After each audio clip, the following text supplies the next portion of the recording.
So, Kevin and I are here to let you know that math stuff, coding stuff, it's just like learning anything else. Today, software engineers and DevOps engineers have amazing tools to understand the state of their infrastructure, to know how their database is performing, how their API endpoints are performing, how their servers are functioning.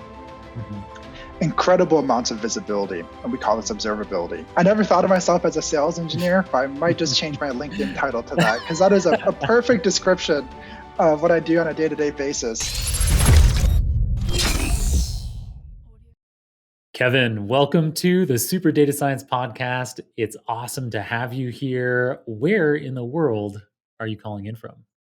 It's awesome to be here. I'm a longtime fan of the show, and you're an incredible host. Usually I'm in Boston, Massachusetts. Today I'm actually in the south of France near Marseille. Oh, wow. First time here. Wow. So you're right on the coast? Close to the coast, a little bit inland, but I'm sure we'll do some traveling around.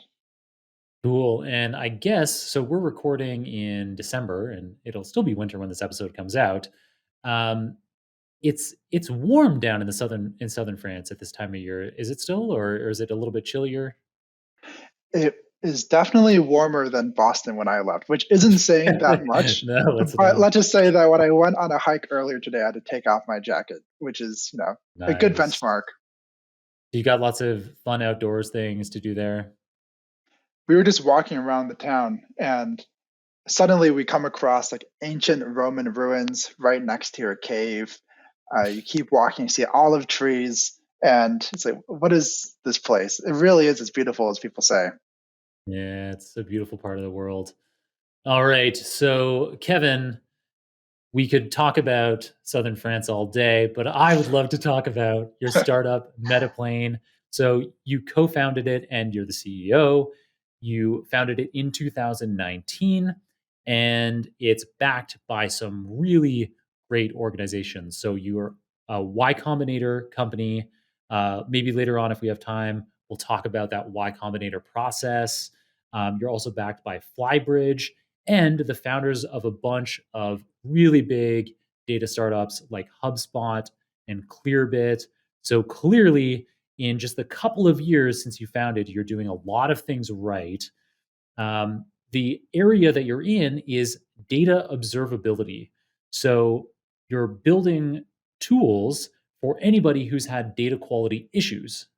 So you're looking to automatically monitor data. It could be data in data warehouses. It could be data that's flowing into business intelligence dashboards.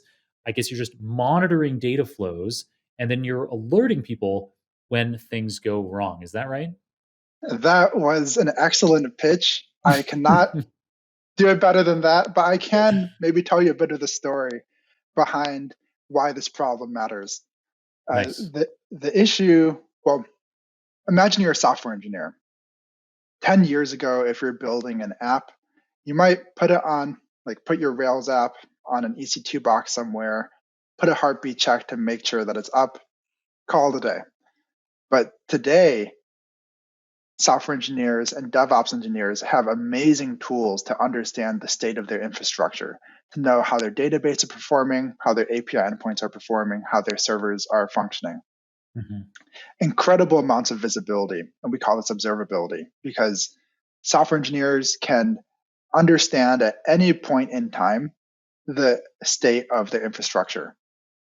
Unfortunately, data is about 10 years behind software, where if you go to a data team, right, data teams that I've worked on, and you ask honestly, is your data infrastructure up? Right? Is the data what you expect? That frequently we aren't as confident as we would like. And ironically, data teams don't have the metadata that they need to answer their own questions much of the time. So data observability tools, we strive to provide data teams as much visibility into the state of their data as software engineering teams have into the state of their software infrastructure. Interesting. So I hadn't clued in on that myself, but you just mentioned metadata there. And Meta is in your company name, Metaplane. So I suspect there's a relationship. The relationship is in networking.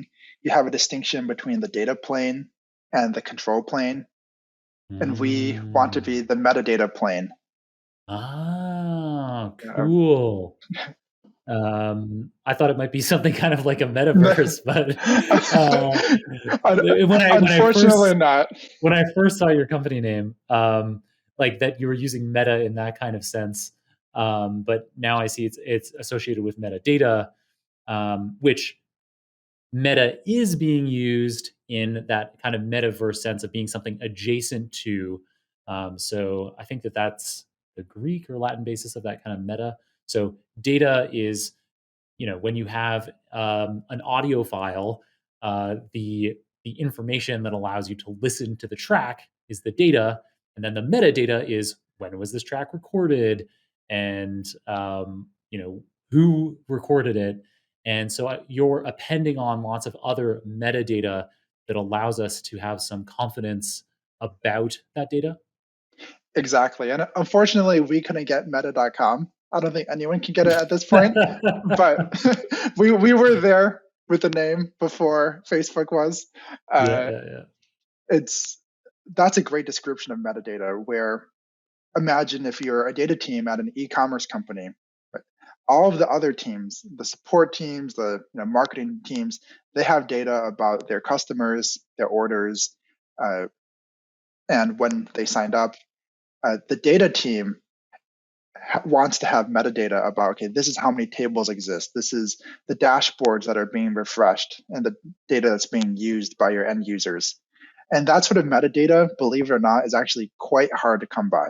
It's getting easier with tools like dbt and Snowflake, but before the recent generation of data tools, it's quite difficult. Cool. So I understand that there are some specific kinds of things that you look for in data. It sounds like there's four of them specifically. Maybe you can run us through those to help us kind of understand, when data is likely to be high quality or when there might be an issue. Because I imagine most of the time it's probably some large percentage, 99 or 99.99% of data are actually fine. So you're looking for factors, and so you have these kind of four particular kinds of things that you're looking for in a data stream to say, hey, that one is a standout. There might be an aberration here, and we should let somebody know. Totally. Going back to the idea of observability as the amount of visibility you have into your data, we kind of flip it and say, what's the minimum amount of information about my data that I need to reconstruct it as much fidelity as I can? And of course, ideally, you just have all of the data throughout all time stored in snapshots. Uh, but most of the time, that isn't feasible.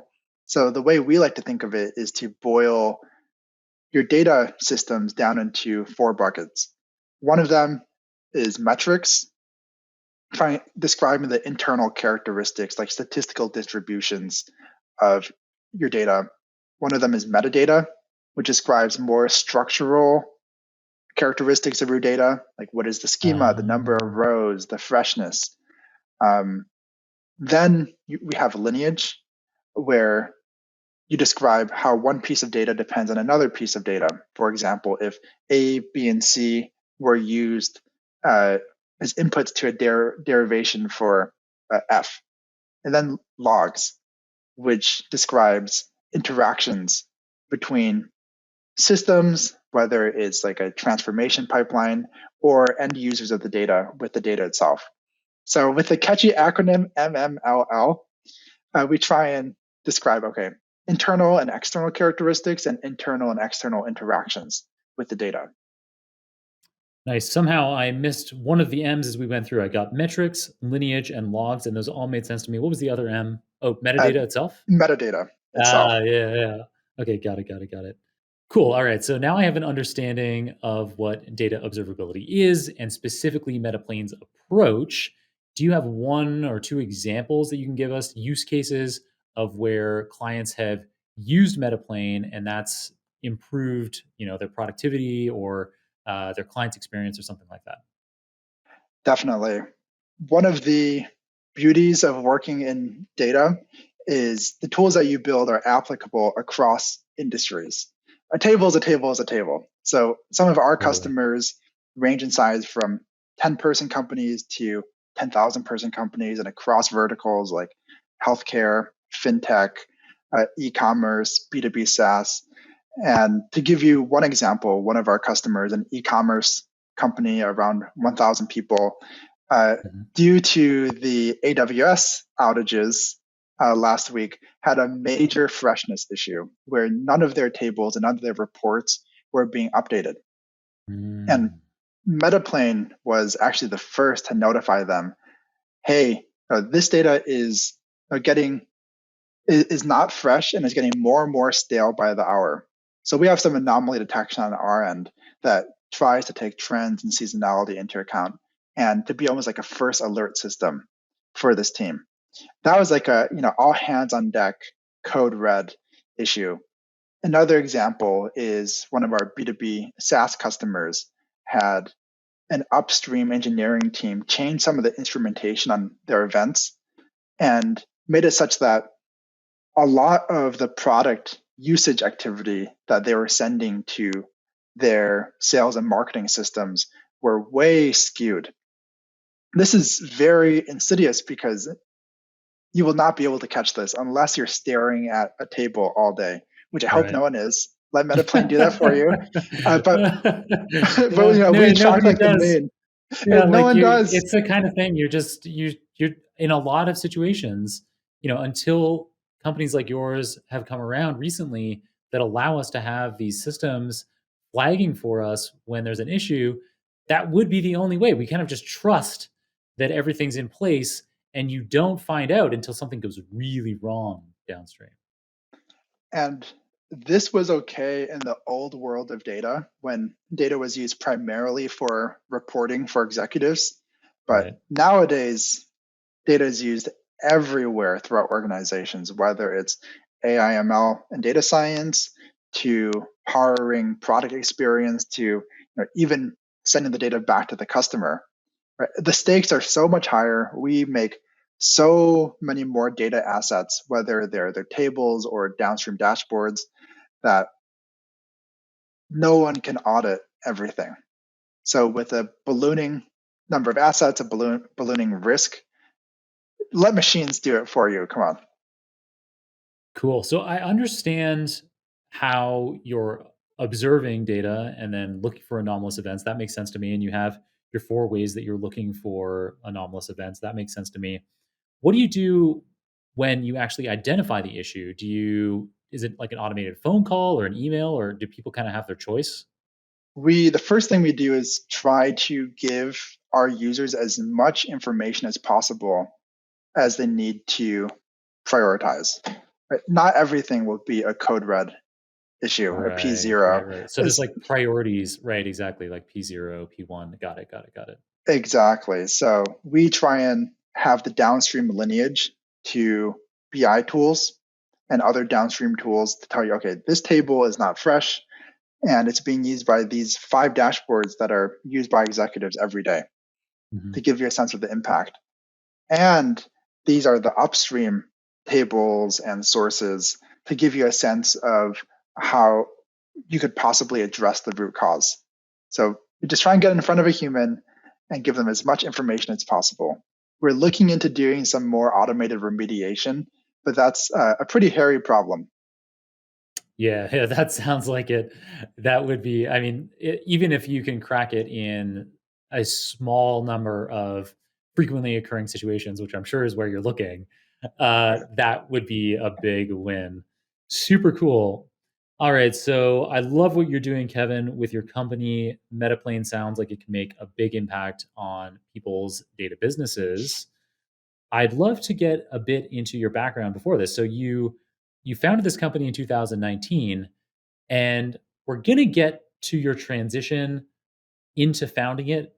But before we get to that, I want to discuss what you were doing first, which is a long string of evidently very successful academia, all at MIT, at the Massachusetts Institute of Technology. So you did a bachelor's degree there in physics, and then you liked it so much in Boston that you stayed around for a master's in data visualization and machine learning. And that wasn't enough. You hadn't gotten your fill of Red Sox games yet. And you stayed on for a PhD in machine learning, and your PhD research sounds super interesting. You presented it at top conferences like CHI, the Computer Human Interface Conference, which I think you pronounce in a much cooler way. Chi, like the Greek letter. Chi. Right. And of course, KDD, which is a big data discovery conference, a data mining conference. And it isn't just in academia that you made some ripples, because I understand that your research was featured in popular and very well respected publications like The Economist, The New York Times, and Wired. So, Kevin, first of all, why did you stay at MIT so long? And then, I mean, actually, I can kind of answer your question for you because it is one of the most venerable institutions in the world for technical work. So I suppose if I had the opportunity to continue staying at MIT, I would too. Um, but yeah, so let us know a bit about that and what your experience was like, and then specifically what your PhD research was all about. That makes one of us because I didn't plan on staying in academia. I didn't plan on going to grad school at all. For me, it was all about having the best teacher I could. And I Mm. consider myself so lucky to have had the privilege of learning from some of the best at MIT. One of them being my PhD advisor, Cesar Hidalgo, who was originally my undergrad research advisor. And Ah. he is really an incredible man uh, who invested in his students and trying to cultivate them not only as technical researchers, but researchers who can identify interesting problems and tell the story that's needed to really make their message resonate with other people. And I started, like you mentioned, in physics, and this is actually how I got into the data world, which going back, back in time a little bit, one of the most intimidating things about studying physics at MIT is that there are some very, very brilliant students, I bet. right? You're like physics, math Olympiad, gold medalists, like on the log scale, they're way, way down there. But everyone has to take an experimental lab course called JLab. And this lab is known as like the gauntlet course, where Mm. it takes like 30, 40 hours a week. And in that course, you have to replicate a Nobel Prize winning experiment every 2 weeks. Right? 1 week you do the Whoa. experiment, very cool. Whether it's like counting muons or trying to approximate the speed of light, it's a very fascinating course. Where 1 week experiment, 1 week analyzing the data, and I realized at the time everyone does experiments at the same pace. The people who had the hardest time in the course, including some of those brilliant classmates that I had, the people who had the hardest time were the people who weren't able to analyze the data. Right? They didn't know MATLAB, they Mm. didn't know statistical analysis, they couldn't present the results in a meaningful way. They ended up having to burn the all-nighters.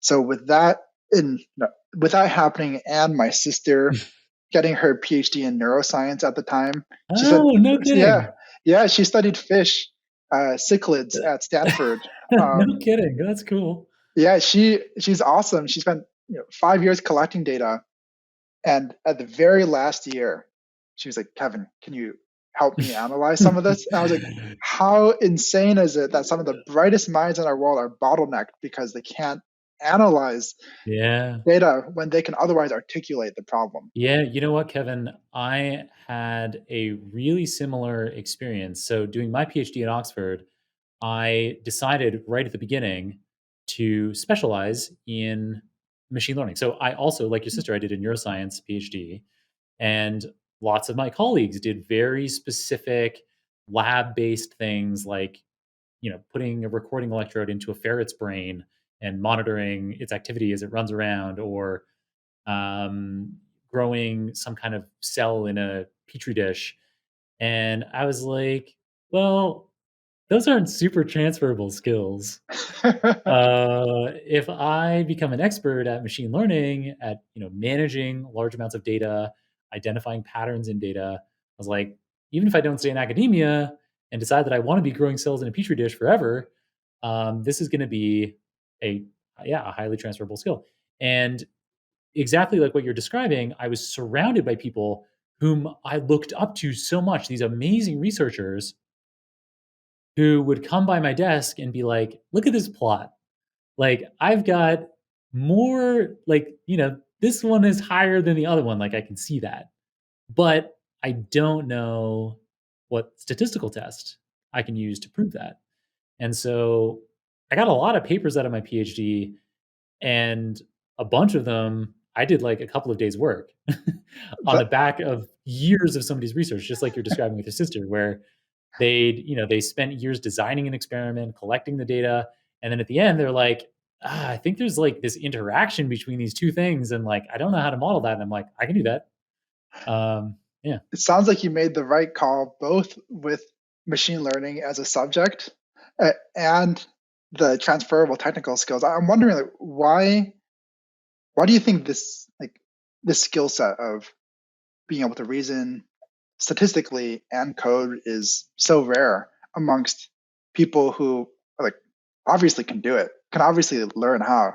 Yeah, I think it's just it's random. People, you get exposed to different things at different ages, and then, maybe when your sister sees at the end of her neuroscience PhD that her little brother, I guess, Right. can come along and solve, these problems and do it in such a short amount of time, she's like, "Oh, that's cool. I should spend a bit of time, like, learning about that." And so like maybe like you, I was extremely fortunate that even in high school, I had amazing computer science teachers and math teachers that I just loved what was happening in those classes. And I found myself kind of tinkering around with writing code on my own time outside of projects. And so just always kind of had this, it always just, it seemed natural to me and it seemed fun to me. And so throughout my bachelor's degree, my master's degree, I just, even though those were, my bachelor's and my master's were in science disciplines and my PhD, the whole time I was self-teaching, like you mentioned MATLAB. How could I be doing this? How could I be doing some analysis here with MATLAB as opposed to in an Excel spreadsheet, or with SPSS, which seemed clunky? Um, Yeah, I definitely see early exposure being a huge factor, not only in programming, but also in math, for example, right? Different countries, different cultures having different proclivities towards math. And part of it being, yeah, just getting the self-confidence sometime, right? If I could do this as a exactly. kid, I can do it as an adult. But if you've never done it as a kid, I'm going to do this for the first time when I'm 30. Like, I, it's tough. Um, Yeah, something that I've said on the show before, but probably haven't said enough, is that I know there are listeners out there who are listening to this podcast because they're thinking about taking their first steps in data science. And parts of it, like maybe it's the math or maybe it's writing code, seem intimidating because you haven't done much of it before or any of it before. And maybe you don't know other people who you can see and kind of just learn off of and ask questions. And so Kevin and I are here to let you know that math stuff, coding stuff, it's just like learning anything else. Um, Totally. And if you're listening to John and being curious and intentional with your learning, you've already done the hardest part. yeah, and then it's we're at an amazing time. Things just keep getting easier and easier and easier to get started with learning these kinds of things. And maybe something I don't mention enough is that I maintain a big list of resources at johnkrohn.com/resources for getting started in data science. So lots of free uh, websites, books, all kinds of things just to get started with, in general with data science or with specific topics like machine learning or the deep learning branch of machine learning. So, yeah, if you're looking to get going, just find something that looks kind of fun, and there's lots of easy ways to get into this field. This is actually what I've been trying to work on for most of my research career. My grad school research was entirely around trying to make data analysis easier. And at the time when we started, um, to give you a very scoped down example, if you're given a Hmm. CSV, a spreadsheet, how Hmm. can you recommend interesting quote unquote analyses or visualizations uh, so that like data analysis turns into a search and selection problem more than a specification problem? Because it's the specification which is a huge barrier, and by that I mean type down in code what you want to do, as opposed to trying to reason either graphically or with natural language about what you want to do, and then letting the machine kind of figure out the codification of that for you. And first, we started with rule-based systems, which only took us so far. Then me and my colleagues, were some of the first to apply uh, deep neural nets to large data sets, trying to recommend data visualizations. That project was called VisML, or to Wow. produce like a type detection model. So if you get like a column of latitudes and longitudes, that we don't just say that it's a float, but we say, given the distribution, we think that this is a latitude, uh, or a zip code, or a name, that sort of thing. Wow, that's cool. Wait, this is your PhD research? That was my PhD research. Wow, that's super cool, and I can see why it got picked up by popular outlets like The Economist, because that's pretty fascinating.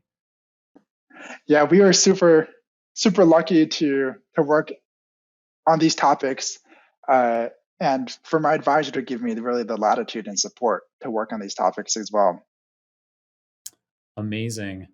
And so, all right, so now I understand a bit more about your PhD research. So, how did you go from that concept, this kind of automation or streamlining suggestions for data analysis or data visualization, typing? How did you go from that to then the Metaplane idea, and then talk about having the courage to do things. We're talking about having the courage just to get into data science or to learn math or to learn some code. But you made the plunge from academia, from doing a PhD, right into founding your own startup. So I realize I'm kind of asking two main questions there. And so we can put a pin in one or the other. But how did you how did your focus switch from the PhD research you were doing to the data observability focus that Metaplane has today? And then I guess, yeah, and then the follow-up question about how making a startup about it, did you have, in the same kind of way that you and I were describing, with, as at an early age having mentors to get us into math and programming, did you have the same kind of thing in startups?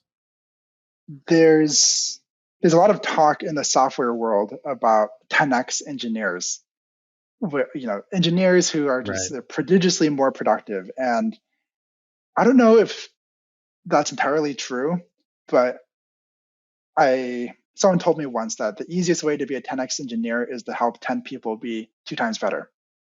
And Mm. I've always viewed myself as someone who I I'm definitely not the sharpest tool in the shed, but I can help you sharpen your tool, right? And I can, if we can build tools that can help people like your colleagues, my sister, or really anyone in the world that works with data, which is many people nowadays, do their jobs better, then that's an impact that I would be happy to have. And that's how I felt throughout my entire PhD, where a lot of it was impact driven. How can I build tools that help more and more practitioners out there? And in trying to commercialize the technology that we built, we did try and build a tool around automated data analysis. It had legs, but I think it was a little bit too early. But we very quickly discovered that the real barrier to working with data within most companies is not the data analysis piece. It is still there for Got sure, it. but it's Yeah, yeah, actually yeah. making sure that the data is in a good shape. Yeah, that's cool, and that makes a lot of sense to me, and I can totally see how that would happen. And this is one of those great examples of how much value there is just in starting on something. So I think this happens a lot with startups, and we hear this idea of startups pivoting after they've already been founded, where you go to tackle one problem, you think you've got this problem that you're going to be able to get clients for, and then you discover pretty early that what your clients really need is something else. And so this is an example, yeah, of just, if you want to have your own startup, or be creating a product that can be getting consumers, then just start something. don't you don't need to spend forever ideating, because opportunities will present themselves, kind of like it has for you. That is one of the huge differences between a PhD and startup life for me. I'm very curious Mhm. how it's been for you, and also why YC has been helpful. Like, of course, there's a lot of overlap between the two, such as dealing with uncertainty over a grueling period of time with an uncertain outcome is something that isn't common between research and startups. Mhm. But besides that, there's a lot of differences. For example, not having an advisor in the startup world, like one Right. person that can guide you along the whole way. Startups are also highly collaborative, whereas research, I would say for many, many people, is actually quite solitary, right? But in startups, you have peers, co-founders, customers. You're talking with people a lot. And interestingly, as much as research is, of course, motivated by the truth, much of the time, the work that researchers work on is driven a lot by peer approval, Oh, right? That's who yeah. I mean, ultimately. that's something. Going into a PhD, I was really excited about uncovering the truth. And one of the one of the things for me personally, why I didn't end up staying in academia, was that I realized that people's motivations were actually quite different. It is about how many citations can you get on papers, what conference can you get accepted at, and that makes sense. I mean, because that allows you to get bigger grants. It allows you to have a bigger impact.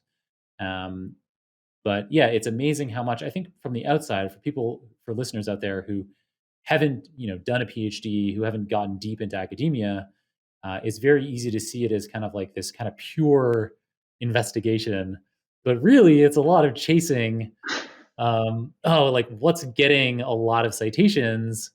What's an angle that I can spin on that to also get a lot of citations, which then kind of indirectly ends up springing up some truth along the way.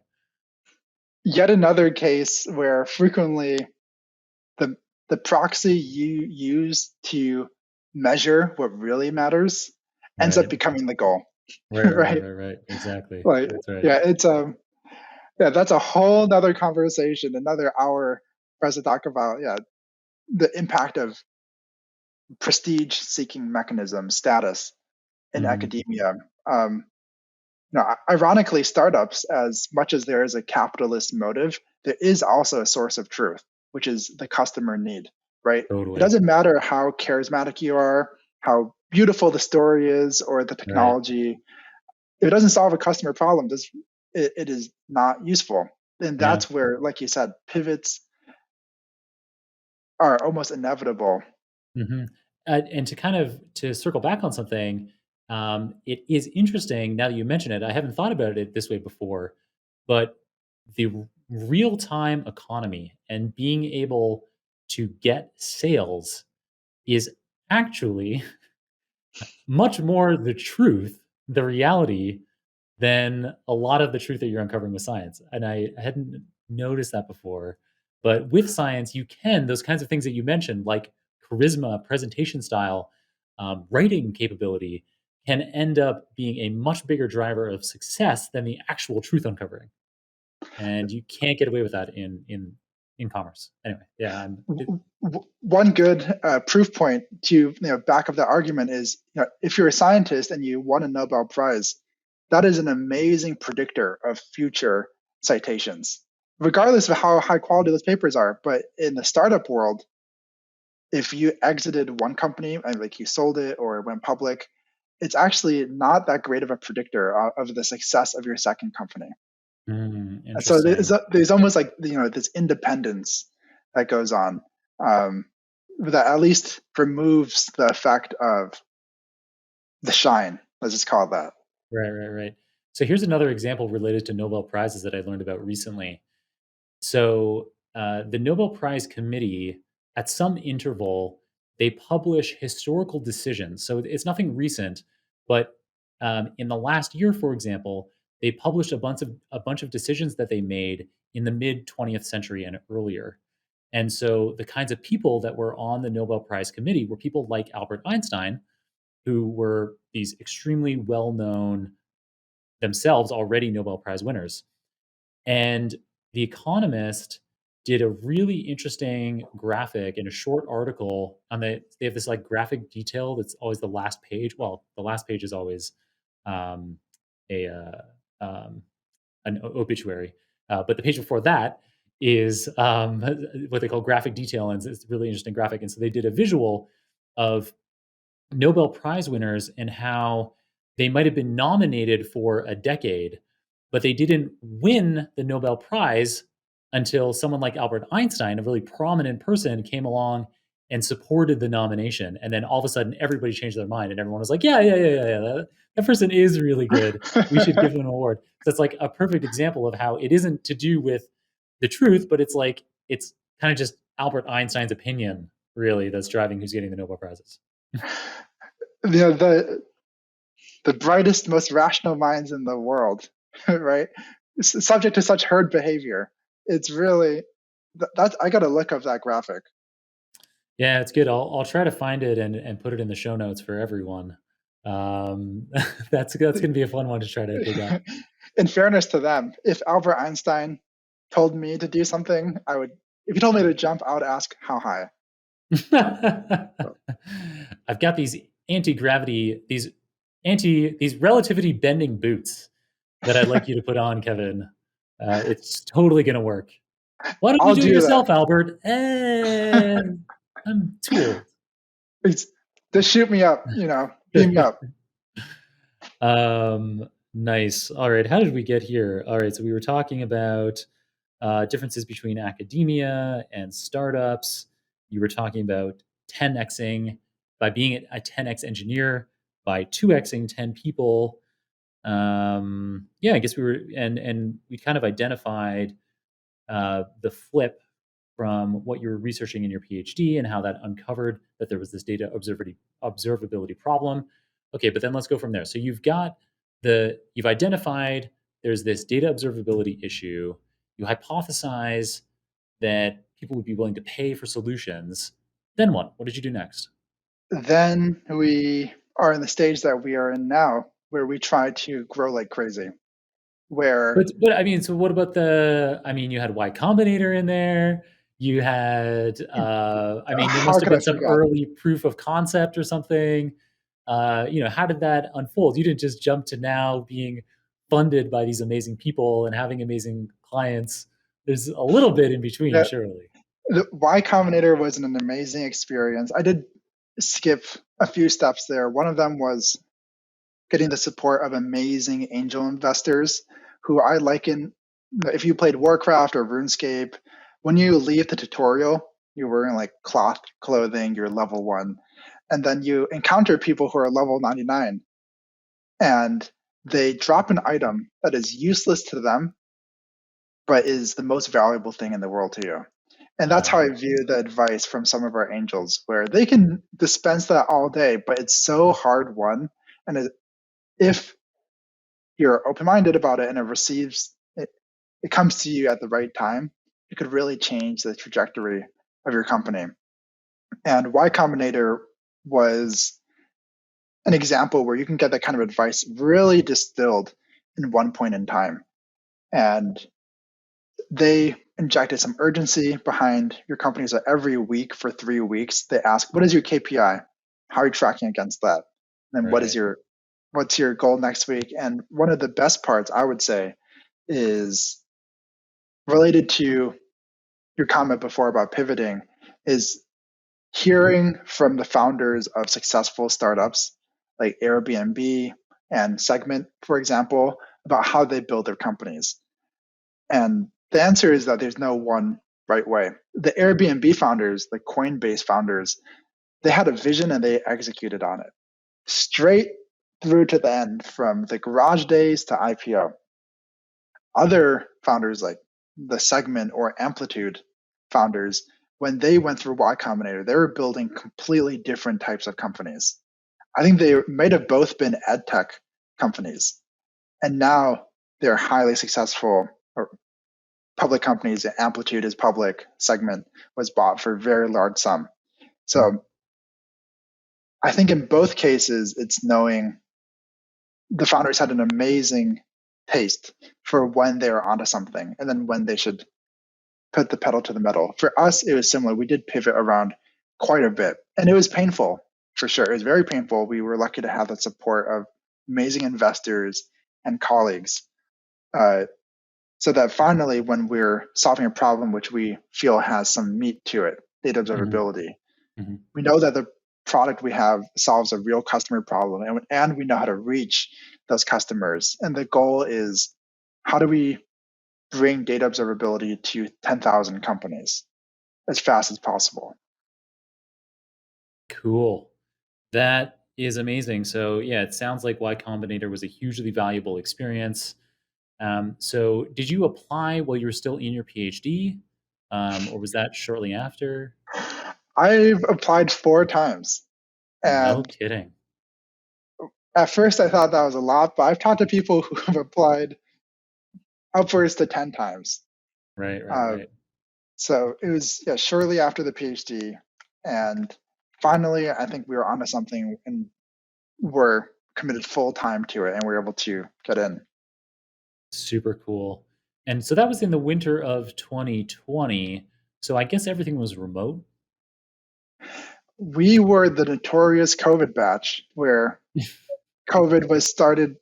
Everyone was in person at the time.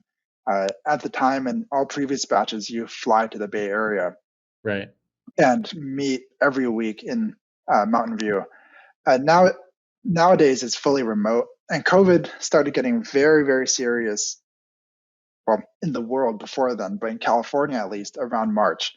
So everything was accelerated, whether it's the famous demo day where you demo to investors, the wrap up of the program, it was sped up at the end.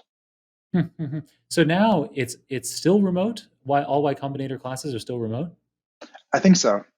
Huh. Interesting. Yeah. I wonder if they'll ever get back to it. It's so interesting. It's just like the transition to remote working. There's obvious cons, but there's also really great pros. It's nice that you could be in southern France and in Y Combinator. But then the con, there's like you're not going to bump into people in the hallway and have that conversation that could be really valuable, that first client or some new pivot idea that comes about organically. So there's pros and cons to being remote. I think with many of us coming into remote work were pessimistic. I was. And I Totally, think it's me too. another case of technological change where the downsides are very concrete, but the upsides are harder to imagine. hmm And also, to some extent, harder to quantify. I'm sure there are industries, even software to some extent, when it's like when you're a really big software company and everything's defined as like tickets. I guess you could monitor. In fact, definitely you could. I know you could because I've seen COVID studies about this of people's productivity before COVID when everyone was in the office, and then during COVID when everybody was remote. In a remote condition, a lot of different companies you can measure this increase in improvement. But I think for managers like me, where we're doing data science R&D and some problems are tricky and they're legitimately tricky, but that also means that somebody could be like just kind of telling you that it's really tricky, and in practice they're just not trying that hard at it, and it's impossible for me to know what the situation is. So there's a lot of managers in that kind of scenario in the world. And I think that this idea of remote working was scary because we were like, well, how am I going to keep an eye on how much people are working, and really know? And at least what we've seen with our company is people are delivering like never before, and it shows in how much we're able to produce in a given sprint, for example. Um, so it does work, and I'm sure absolutely Y Combinator works remotely as well. So yeah, go ahead. Yeah, we're both at high growth, early-ish stage startups. I think Mhm. something that I didn't expect to be a boon of remote work is the ability to hop on a call with anyone anytime. Right? Before, to do customer discovery, take someone out for coffee, meet them at their office, suddenly half your day is gone. But Exactly. now, if you want to do early sales, you can do 16 calls in a day. I do not recommend it, but you could do 16 calls in a day, and Yeah. that can really accelerate things. Yep. I've heard that from a number of other founders, um, who, yeah, have been able to do their Series A raise by Zoom, and exactly what you just said, being able to get so many more meetings in a day. And even actually friends of mine who, are at, big banks like Goldman Sachs, who would be going out and, they'd have to be flying around. In their case, it was their job pre-pandemic to every day of the week be flying to wherever the investors are. And okay, yeah, they're based in New York. A bunch of investors are in New York. So maybe you get to spend 2 days a week in New York meeting with them. But then the rest of the time, you're flying off to Miami and you're flying off to the West Coast. And in those kinds of situations, in those kinds of jobs where you're seeing how much support there is for a stock that's being issued, you might be doing 2 flights a day, where you fly into the airport in Seattle, have a meeting, and then you fly to San Francisco for another meeting in the same day. And they don't have to do that anymore. They, which doesn't even touch on the environmental impact of taking those meetings, but just like, yeah, it's 2021, right? Even if it wasn't for COVID, it isn't the rational thing to do. Yeah, I yeah, get that there is a face-to-face element in those high stakes, wear your best suit, firm handshake meetings. But for everything else, like our conversation right now, would it yeah, be that much better in person? I'm not sure. It would be fun, yeah. but this is also fun. Yeah, yeah. And I was reading an interesting article yesterday that opened my mind to this concept, because I think I had this idea that things would go back to normal, meaning pre-pandemic, to the kinds of habits that we had then, the kinds of lives that we lived then. And this article opened my eyes to the reality that it's never going to be like it was before. That how we travel, how we work, it is going to be changed forever. And trends that were happening slowly, like remote working or shopping online, the pandemic accelerated those things. But now that I'm constantly ordering my groceries online, which I didn't do before, I'm not going to go back to it. It's so much more convenient. Totally. It's really, it's an irreversible process, like you said. Mhm. And ordering Yeah. groceries is such a good example where not forever, but at least for the past couple of years, it was always an option. It's like, why didn't we do it? And I think it's one of those cases where what they say about startups is true, where you need to have a solution that's 10 times better than the existing status quo. The problem is that 10 times is actually very hard to get to, right? But you only need a slight improvement to, make it so that it's painful to go back, right? Ordering groceries online I wouldn't say it's 10 times better than going in person. Maybe it's like two times Right. better. But Right. once you've tasted it 2 times, I'm not going back. Yeah, exactly. Um, Amazing discussion. I'm really enjoying this. So going back to your work a bit though, your remote work now. I know from the bio that you sent me that you spend a lot of time in a SQL editor. So specifically, you wrote to me that outside of the SQL editor, you enjoy reading all kinds of fiction, biking around Boston, and cooking. And that really caught me that you said that you spend a lot of time in a SQL editor. I was thinking to myself, I wonder how many CEOs spend a lot of their day in a SQL editor. So tell us about why you end up using it so much and how it's useful to you as a CEO of a data company. SQL, in addition to English, is probably the most useful language that a data practitioner could acquire. I know that in the last decade, there have been many attempts to kill SQL, but SQL is still standing and it is still king. We use it all the time to sync our customers' databases and to query metadata from those databases, but we also use it on our own data. So I find myself with either Table Plus or Data Grip open all of the time. And honestly, a lot of the questions we have around sales or product analytics, I find it's much easier just to have a SQL editor open and being able to express the question in SQL. There Cool. are no code tools, but if you know SQL, it pays off dividends. Yeah, so maybe this analogy isn't going to end up being right, and you can correct me where I'm wrong on it, but you often hear about CEOs being, especially in a small company like yours where you're focused on growth right now, you're kind of the head of sales.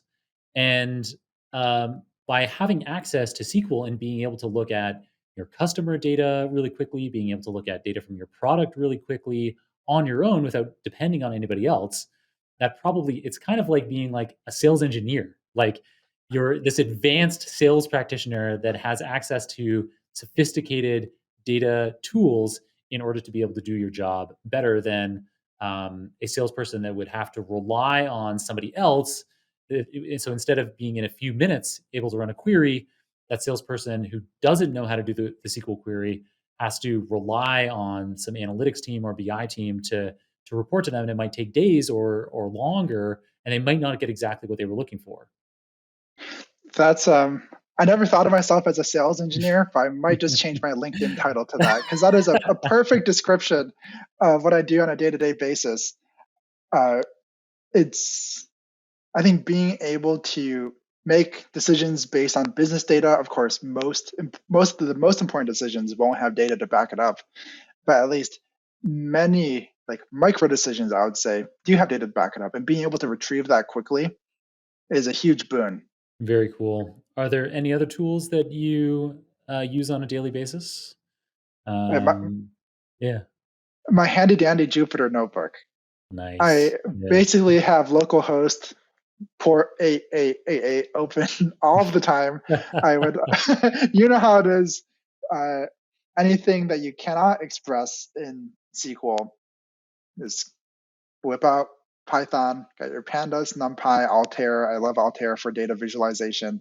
It's a Altair, declarative I haven't even approach. heard of that. Yeah, it's a Python wrapper around a tool called Vega, which was produced by my one of my thesis readers and many colleagues at Stanford and University of Washington, where to make a visualization instead of being procedural like in D3 of do this and then do that and do this, it's a declarative approach. So I say, make me a bar chart with this variable on the x-axis, this variable on the y-axis, and I found it's a very organic and rapid approach to like exploring data sets visually. Amazing. I love when I learn about new, hugely valuable tools like this for me. I'm sure it's valuable to listeners, but I get so much from asking these questions too. I can't wait to check this out later. Altair. Altair, like the I believe it's a planet. I mean, sorry, not a planet. It's a star. Oh, cool. Oh, I see. Yeah, I was spelling it completely wrong, but we will definitely get that in the show notes. That sounds great. Um, yeah, I can't wait for people to learn about that. I can't wait to learn about that.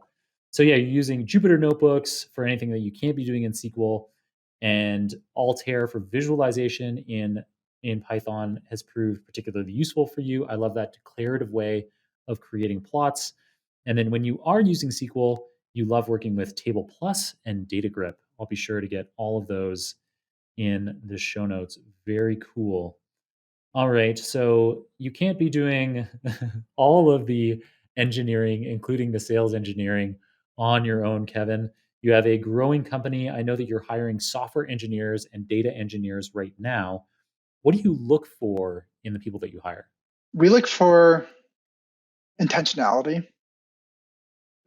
We at the company and me personally try to do things in an intentional way, not to the point that you're paralyzed by analysis, but in, to the point of being thoughtful about things, whether it's things you produce or how you treat other people. We also look for people who prioritize actions over thoughts and words. Even though those are important, we're ultimately trying to be action driven. And we just try and have fun at our company, right? We spend too many hours at work to not get some enjoyment out of it. At least to try to get some enjoyment out of I do miss the ping pong table of working in person. it. When you're playing it, not when you're trying to focus. That's true. That is a good point. I might be the unruly distraction. I am. Yeah, it turns out the reason why the data scientists on my team are so much more productive now that we're in a remote environment is they don't have to deal with me playing ping pong next to them all day. Just trying to destroy people with your with your spins. I wish I was better. There's not a huge amount of spinning, but I can reliably hit the ball. Anyway, we don't need to get into that. Okay, so intentionality is something you look for in people you hire. That's awesome, and also to be able to have a bit of fun. That sounds like a really nice work environment. So what do you look for? What's different that you look for in a data engineer versus a software engineer? That is a great question, and something that's changing all the time. To go back to the very beginning of our conversation, we feel like data is years, maybe a decade behind software, and the tools that software engineers have is significantly better than the tools that data teams have. Right. But I believe that's also true when it comes to, unfortunately, like best practices and just like kind of the culture around engineering, where software engineering has so many well-established best practices, whether it's incident response playbooks, test-driven development, CI/CD, and only now are we starting to get some of that goodness into the data world. So I think that a lot of the technical aspects and non-technical practices are different between software and data engineering. That said, they're equally important.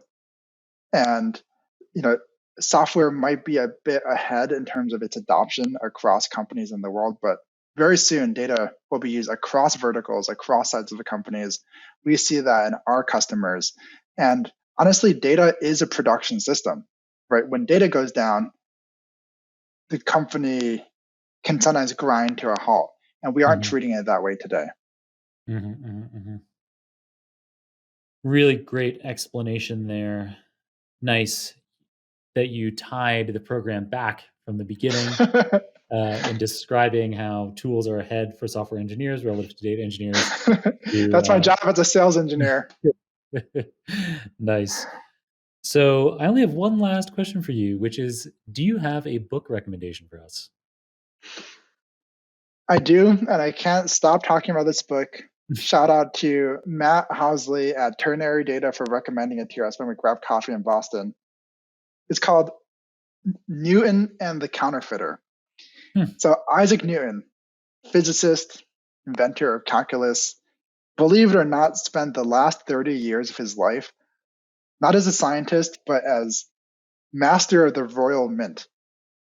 The same mint that creates coins. Right. And I don't want to spoil too much, but do you know why our coins have ridges along the sides? Well, I'm now going to just speculatively guess based on the title of this book that somehow that makes it harder to counterfeit. It's highly related, where you would, without those ridges, it became much easier to shave off the edges of coins. That there are actually three kind of monetary crises going on at the time. Counterfeiting was a huge one. Another one was shaving off the edges of these coins, and yet another one was why would you shave the edge off a coin? Because back then they were made of silver and gold, so they were actually valuable shavings. Yeah, the coins were actually made of silver, and believe it or not, the value of the metal of the coins was sometimes higher than the value of the coins themselves. So, did you know that that's the case with pennies today in most cases? That the really? copper in a penny is worth more than a penny. And it's one of the arguments why, so a lot of countries have gotten rid of pennies. My home country, Canada, you cannot get a penny anymore. Everything just, it's rounded to Really? 5-cent increments. So if, you calculate the tax and it comes out to 83 cents, it just rounds down to 80 cents. Because creating pennies is a fool's errand. We're creating these assets that are worth more than a penny. And I don't think they have. Ugh, I could be wrong. I can't remember if they still have pennies in Europe, but I know that in the U.S. we still have pennies, and there's a movement to get rid of them because of this. Wow, funny. That is news to me.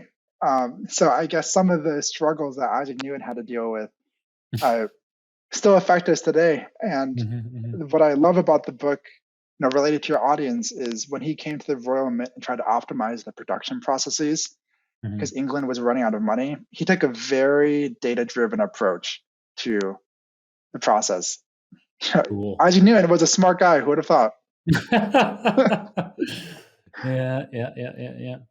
Um, he certainly was, and it sounds like a really interesting book from an interesting part of his life that I didn't know anything about. You hear a lot about his early years at Cambridge and that infamous Apple story, but yeah, I didn't know anything about this in his later life.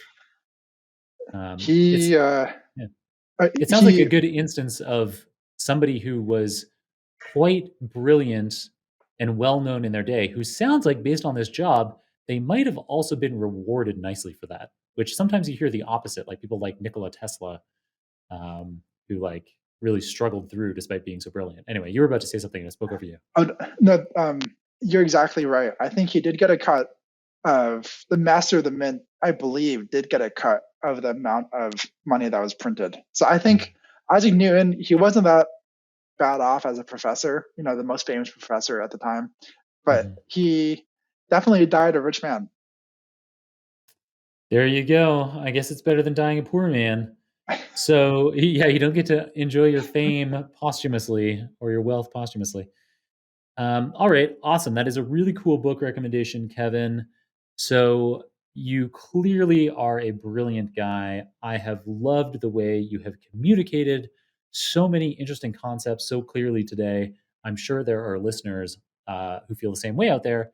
How can they follow you or connect with you to hear your latest thoughts? You can find out more about Metaplane at metaplane.dev or twitter.com/metaplane. For me, I'm /Kevin, Zenghu, Kevin Zinghu. There's a lot of Kevin Who's out there. You got to put the middle name in. And you can email me too at kevin@metaplane.dev. Uh, whether you're interested in data observability or you're looking to get into data science and have any questions there, I would just love to chat. Doesn't have to be about the company at all. Cool. Thank you for making that offer to our guests, and I hope some take advantage of it. Kevin, it's been so wonderful having you on the show, and I hope we'll get to catch up with you again on the show in the future. Such a pleasure. Take care, John. What a wonderful scholar and a gentleman Kevin is. I thoroughly enjoyed getting to meet him over the course of filming today's episode. In it, Kevin filled us in on the 4 ways Metaplane looks for abnormalities in data flows, namely metrics, metadata, lineage, and logs. He talked about the super cool MIT Junior Lab, or JLab for short, that requires physics majors to successfully replicate a Nobel Prize-winning experiment every fortnight, and how being competent with data analysis makes tackling these experiments much easier. He talked about how we can be a legendary 10x engineer most easily by 2xing 10 other engineers, either with guidance or software solutions. He introduced us to the Table Plus and Data Grip tools he uses on a daily basis to make SQL queries as the sales engineer in chief, aka CEO, of his company, as well as the Altair declarative visualization library he uses in Python to more intuitively create graphics from data. And he also told us about the intentionality he looks for in the software engineers and data scientists he hires.